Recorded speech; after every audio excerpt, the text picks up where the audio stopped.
The Little Cloud Who Wanted to Rain.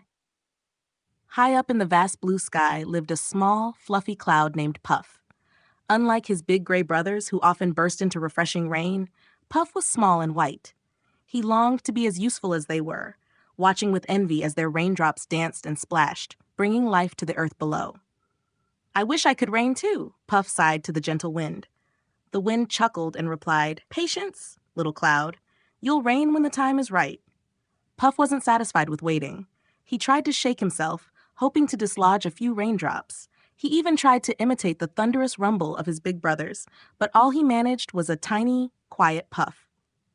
Determined, Puff began collecting water droplets from rivers, lakes, and oceans. Every day, he grew a little bigger and heavier. He floated over mountains, sailed past forests, and visited bustling cities.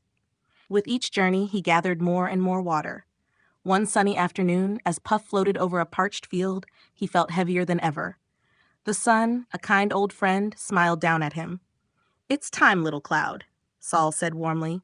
With a deep breath, Puff opened wide. Tiny droplets began to fall, at first gently, then in a steady stream. The dry earth drank deeply, and soon green shoots began to appear. Flowers lifted their heads to greet the cool rain, and animals emerged from their shelters to enjoy the refreshing sprinkle. Puff looked down at the transformation he had caused and felt a sense of wonder and joy.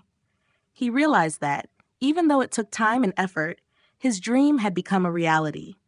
As he continued to reign, bringing life and happiness to the world below, Puff knew he was exactly where he was meant to be.